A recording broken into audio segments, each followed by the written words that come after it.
Welcome back to Midnight Viewing, the horror anthology podcast. I'm Father Malone, and this season we are stabbing our voodoo doll blades into the 1980 UK horror series, Hammer House of Horror. Here to help me do something with this house's goddamn unfinished basement is Mike White from the projection booth. I like my fetish dolls in Zuni variety myself. Don't you mean garter belts and stockings? Charlie Boy, Season 1, Episode 6. This aired originally on October the 18th, 1980, written by Francis McGehee and Bernie Cooper, and directed by Robert Young. Got to mention Robert Young here for a second. Robert Young, who got his start with Vampire Circus, which is one of the more bizarre 1970s period piece supernatural horror movies you're ever going to see, was also responsible for the majority of a television series that I fucking adore from the UK in the early 80s called Robin of Sherwood. It was a reimagining of Robin Hood, but as if Robin were a forest worshipping green man, and he worshipped a horned god named Herne the Hunter, and his little band of merry men were just a bunch of fucking crazy revolutionaries. It was fantastic. First season starred Michael Praed. He was great. And if you look closely as a young Will Scarlet, you will find a young Ray Winstone. And the entire series was scored by Clannad. Anyway, we're not talking about that anymore. We're talking about Charlie Boy, which this one stars Lee Lawson, Angela Bruce, Marius Goring, and Francis Kuka. This is a story of a nephew who inherits a fortune, but everyone screws him out of a possible production company that they had all agreed to, except for his lovely bride. Oh, they get a fetish doll out of it. So if I inherited that fetish doll, that would be enough inheritance for me. How about you, Mike? Well, we've seen this kind of story done before. I think especially with like Night Gallery, where it's this whole like the mysteries of the jungle and taking something from another culture and not understanding it and using it for evil, or it has an evil purpose. And in these settings, because Rod Serling never believed anything shouldn't take place in an old world mansion when it came to voodoo. Oh, definitely. And yeah, it's funny because there are so many paintings in this. So I was definitely in that Night Gallery headspace through a lot of this too. And you get this kind of older, staid British guy who's just like very pompous and everything. And he's also kind of the Pop Weevil of the story too, where he knows the history behind these things. And at first you're like, this guy doesn't believe anything. And then later on, you're like, oh no, he does believe that Charlie Boy is capable of this stuff. I really like this. I thought that this was a newer, fresher take than I'd seen in a while of a story that could easily have just become crap. And there's one part towards the end that we'll talk about as far as what I thought there was a twist coming up, and I'm glad that they didn't go for that twist. But yeah, I really enjoyed this episode. Me too. I have been thinking about it for days. It is so skillfully directed. It is so wonderfully paced. It does everything correctly, whereas we have seen this story dozens of times now in various forms. I was thinking of Portafoy for the first part of this episode, the pilot episode of Night Gallery. Oh yeah. In addition to all of the sort of clumsy voodoo things, they sidestep all of that.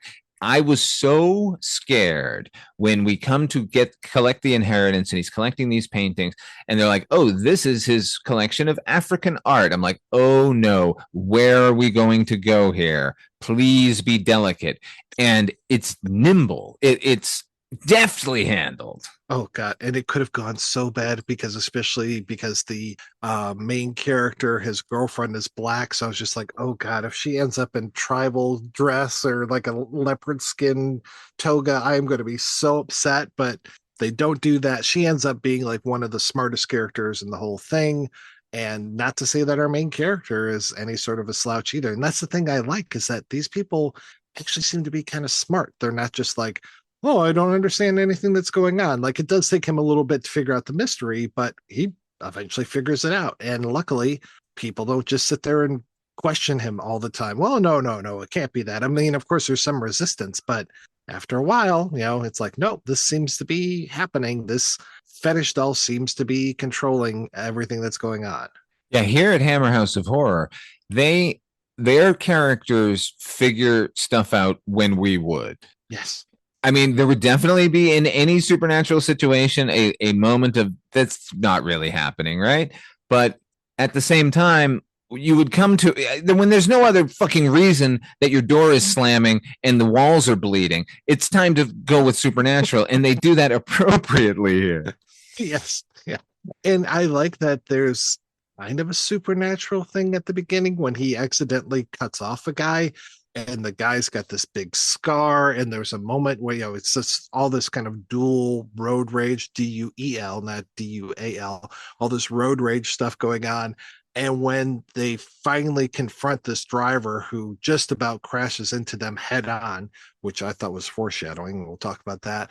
He just sits there and doesn't say a word like he's a freaking zombie. And I'm just like, oh my God, are we in supernatural town? It's like, no, no, he's just an asshole. That's all. But it made me think. And it kind of put that feel of supernatural in there even before Charlie Boy really started his antics. Yeah, I that whole scene, all I could think is, wow, Graham is learning a valuable lesson here. Never Mm-hmm. cut anyone off. He did it so casually. And in fact, in the follow-up scene, the first thing he says is, I won't use the car for a couple of days. And I thought, good, stay out of the car, you fucking menace. And Really? it's that casual thing that sets the whole thing in motion, right? Because it's his casual wish for revenge against that fella. Mm-hmm. Oh yeah, yeah, and I like that he doesn't know that it's happened for the longest time. We, as the audience, get that privilege of seeing what happens to this scar-faced man. The guy that they keep talking about. He looks like a villain, and I was like, yeah, he does look like a villain. And I'm like, oh, this is great. We get to see it. He has no idea. And then when they show him the photograph, the headline, again, more newspaper stuff like the last time we talked. I'm like, this is great. I love that now he's catching up. Like we as the audience are more advanced than he is. The direction in this episode is really off the charts. Like that sequence you're talking about, where there's murder going on and it's intercutting with Oh him yeah. and his girlfriend like making love, while that image of their bodies entwined is like superimposed over the Oh, voodoo doll's eyes. This was yes. so crazily good, man.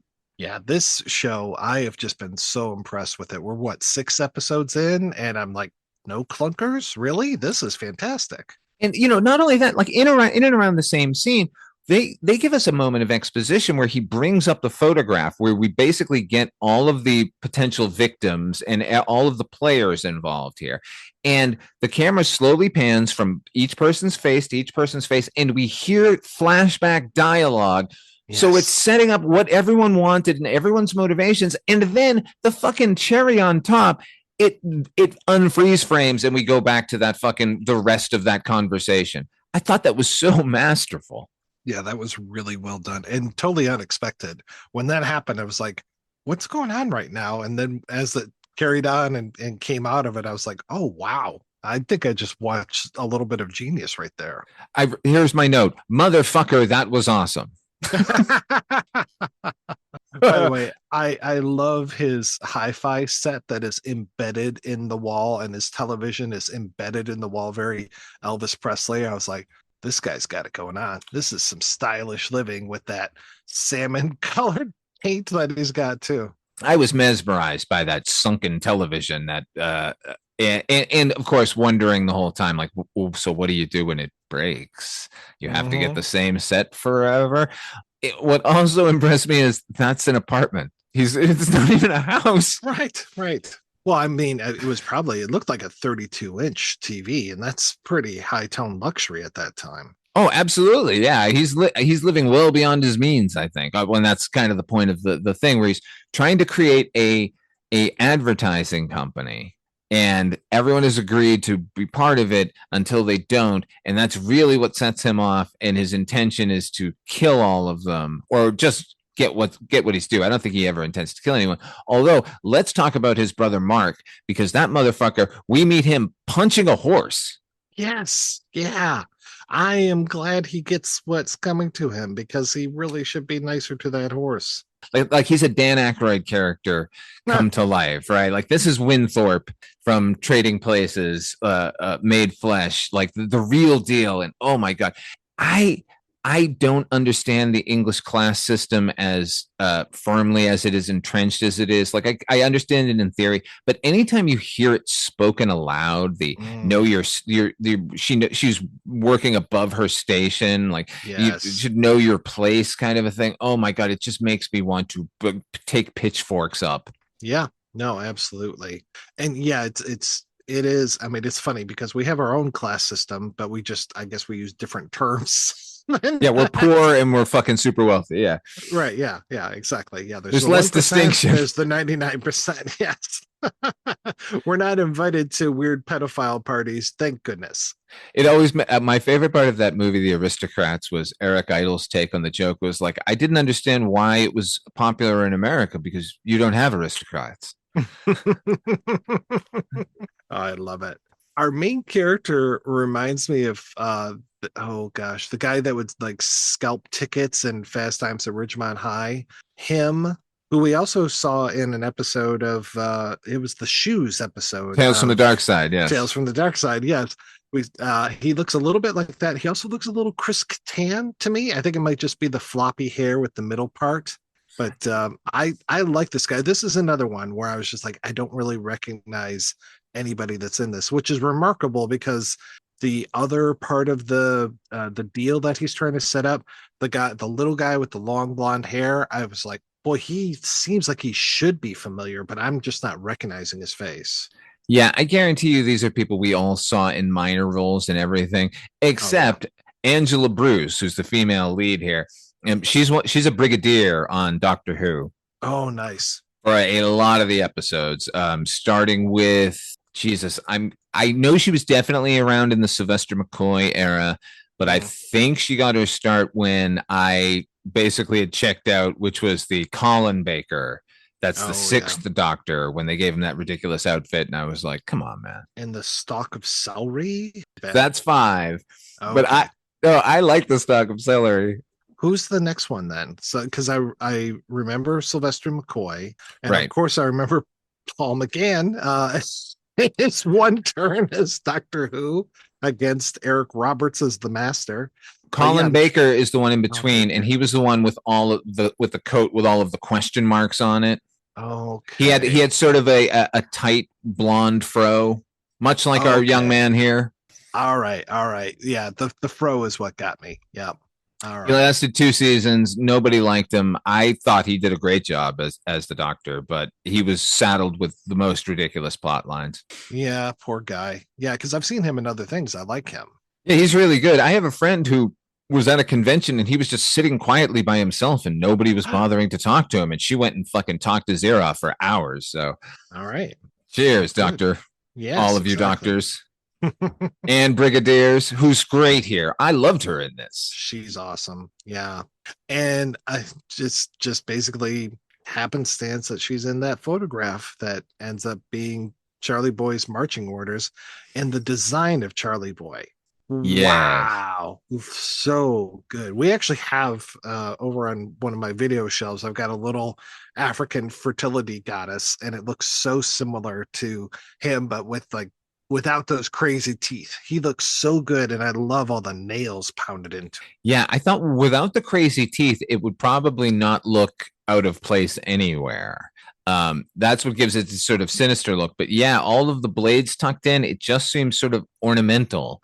And then you realize you could just slide one in and take it out. And that was another fucking cut. Oh my God, I'm sorry to keep gushing about it, but they're intercutting him stabbing the thing for the first time while those guys are stabbing his first victim. And he slides his blade in, and then we cut to a blade being pulled out. And I thought it was the same knife for a second. And Yeah. I thought, oh my God, is the statue itself bleeding? But no, that's actual victim blood. Yeah, that was very nice. I like that. And I like, you're talking about his brother Mark, is it? That Yeah. his demise, which comes pretty quickly thereafter, so appropriate. And just to see the blades that he's about to meet. And I'm just like, yeah, those look like they're gonna hurt a lot. Yeah, man. Like, hey, look, here's you running fast. Here's a fence. Hey, here's a plow. Look at that plow blade. Let's cut back to you now. It's just so fun. Oh yeah, yeah. Oh man, and It's like the guy who owns the plow can hear it coming and is powerless to do anything. So good. And he gets thrown so far by that horse. Can we talk about the Hmm. music in this episode Oh, for a please. second? Yeah. This jazzy, swingy, Oh, beautiful man. score. It gets wild. It gets crazy cool, and it seems like it should be the most incongruous thing ever. It seems like it could be on an ironic level, and it's not. This isn't dancing around to a happy tune and stabbing somebody. This is like hyped up happy jazz that seems somehow appropriate when a crossbow is about to unleash itself onto an unsuspecting man. What wonderful tension we have there. Just all of the wrong footing with that crossbow. Because as soon as you see that crossbow go off the first time, you're like, okay, well, this looks dangerous. And we're going to set it up in the most painful way with the guy pulling back the thing, slowly turning that lever, putting that arrow in, and then just conveniently leaving it there before that jazz score starts. And we got that poor little boy. And I'm like, is the little boy gonna get it? I hope to God he doesn't. So many potential targets. What a Oh, great yes. little moment of tension. Oh, Meanwhile, the jazzy thing is letting us know that everything's going to be all right. oh God, yes. Oh man. And yeah, that score, I was just like, what is happening right here? And kind of to my earlier point, I was just so glad that they weren't doing some sort of weird tribalism thing where it's just like a bunch of freaking, because I think that was kind of the thing with one of those night gallery episodes where like you hear the drum beats in the forest kind of thing, and you're like, oh, here comes something. But that they take this out of that cultural milieu and just let this thing be evil regardless of what culture it's from, that's great. You're right. It would have been all too easy, and it definitely would have happened on Night Gallery, where Oh yeah. at a certain point, Angela Bruce, her eyes would have fluttered open, and she would have had some voodoo symbols on her, and she would have started stabbing people or something. And Yep. and this has no interest in any of that. It's just another curse. The doll is just a MacGuffin, and Charlie Boy is a beautiful MacGuffin to behold. Oh God, yeah. Um, I want to talk about the wrong footing when it came to that twist that I thought was coming, hmm. because towards the end of the episode, when they kind of figure some things out, he goes and visits Hines, the guy I was talking about, the kind of posher guy who's selling all the stuff at the beginning. He goes back to see him, I think, twice. And the second time, he's finally just like, oh my gosh, like you have to burn this thing. And oh, that's what it was. Because at one point, they come home and everything is stolen. That was an amazing twist as well. Yeah, who saw that coming, man? Not me. And now he has to go get the fucking doll. Like he's finally given his marching orders. Like, here's what you got to do. You got to get that doll. You got to fucking burn it. You got to make sure blah, blah, blah. And now you can't have the doll because it has been randomly stolen by these two guys that he waved to on Right. the road to his house. Oh, that was such a nice touch. Yeah. But so he's now crazed and he has to go and he's like I have the doll, I need to burn the doll, I'm going to do this thing. And meanwhile his girlfriend is headed the other way, and you literally get like her coming left to right in the frame, him coming right to left in the frame. And I'm just thinking of that earlier scene of the villain almost hitting his car, and I'm just like, are they going to run into each other and murder each other that way? And like then cut to Charlie Boy just like smiling his big toothy grin. It's not that, but it's almost that. And it could have been, and it would have been satisfying. But And what we yet, got was very satisfying too. oh man, they just went fucking further. When she pulled out in her car by herself with a cartoon duck logo on the thing, I did think, well, things aren't going to end well for her that we're going to need to identify her with a duck logo on her car. Yep. Nevertheless, was not disappointed when we had to identify her. It's so awful. Uh yeah, the episode turns into like a race against time to destroy Charlie Boy before it gets to him and her, because they're both in the photograph, and that's what Charlie's going to do no matter what. He's going to kill whoever he's been sent to kill.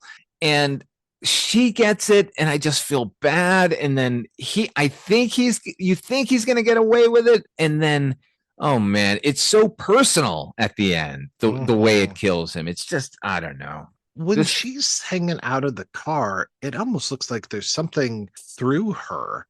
Is that like the gear shift or something? Something, yeah, like she's been perforated. Like they all kind Oh, of die that way, don't they? I mean, I guess yeah. Gwen kills herself though. Yeah, yeah. And Gwen the she plays that so well, just that complete destitute, I have nothing to live for. And it's not overdone, heavy-handed. It just feels like, yep, she's resigned and he's trying his best to get there, but not so quick. this reminded me of the sort of Portafoy thing where she's the servant who's left nothing, and of course that's what is driving us, like as far as our sympathy for her goes. But then right before the end we realized that this was really, she was just in love with the previous owner of the house, their uncle who killed or was murdered or supernaturally died. Or did he, maybe he just fell, right? Well, he dropped a spanner and then he just seemed to, it was almost like a heart attack and then he falls off the roof. So, yeah, I was a little confused by that too. Yeah, I mean, because we tend to, in cold openings, set up whatever the potential supernatural thing is Hmm. here, whether it is or not. This, it's definitely a fucking supernatural episode. So Oh, yeah. I tend to want that to be tied in, but I guess it's just a random act of fate that he died, and then, that's going to cause all the friction between the brothers and the friends. I did like during they show us a commercial photo shoot with his Oh, little yeah. blonde friend. This is where the crossbow goes off. There's a moment where all the participants in the photo are all in period garb, and they have a tent there, and a phone starts ringing, and she opens it up, and there's a little red phone in there, and she reaches in and takes it, and it shocks us back to the 20th century, and I just love that. That And was just to be nice. a complete misogynist pig, the shot that follows, where it's a close up of a barrel of apples, and there's a woman's cleavage pressed up against it, was another fantastic shot in this episode. That was a really good shot. Yes, I won't disagree with that at all. It was just plump fruit. Also, this was the only part that actually bothered me in the episode, which is he's going to go check on Gwen morning of that she's murdered or she's killed herself. And his girlfriend says, "Should I go with you?" And he says, "No, I'll drive faster on my own." Right. What? What? You're not Willem Dafoe in Vietnam running through the brush, like you're not, she can't slow you down by being next to you. If anything, Right. she might navigate and help you get there faster. So that was a little silly. If she had woken up and there was a note, "Gone to check on Gwen," that could have just been alleviated. But Yeah. that was the clumsiest thing I've ever heard. Yeah, that was strange. And then the other strange thing is his demise, where he's trying to set Charlie Boy on fire inside the house. That's something you do outside the house, sir. Maybe he was a little panicked at that point, but yeah, I was thinking that too. Like, wait, is this going to turn into he burns down the whole house situation, or That's what I nope? thought was going to happen. I mean, could it have worked? I think not. I think he was going to burn everything down, honestly. Yeah, when they show the axe, I'm just like, oh shit, he's going to slip and fall and kill himself on the axe. But that he slips and falls and kills himself on all those points coming out of Charlie. Wow, that was nice. That the servant becomes the master, as it were, and just takes him out. That was such a nice little turn at the end, which you already knew he wasn't going to be able to make it through this episode, and to have the doll be his demise was wonderful. It follows all the beats of everything we've ever seen before, and every time it's given an opportunity to do the obvious thing, it absolutely takes a left turn, and it absolutely feels not only justified but appropriate and satisfying, like just dramatically. I we're 6 episodes into a 13 episode series, and they've all been fucking bangers. So right now, in my estimation, as far as what's the greatest horror anthology television series of all time, this is the reigning king. And that's not fair, because if you boiled down Night Gallery to one season, you could probably kill it as well, or any of them, honestly. But pound for pound, man, like this feels like so much care and attention. Yeah, it feels very unfair because it's, okay, we got just a handful of episodes, but yeah, everyone's rocking my world and I'm so excited. I haven't watched ahead. I'm watching these as we're talking about them, but I did see a thumbnail from the next one. And I'm super excited to finally see some Peter Cushing in here. I am up for a treat, I'm sure. Yeah, yes, I won't say much, everybody, but speaking of that, on the next episode of Midnight Viewing, we're taking a look at Hammer House of Horror episode number 7. That is The Silent Scream, starring the wonderful Mr. Peter Cushing. Uh, Until then, I don't want to say anything else. I just want you to all go watch it. There are links in the show notes to all of these episodes, so it'll take you to the Internet Archive, so you can watch these for free and unedited and unfucked with.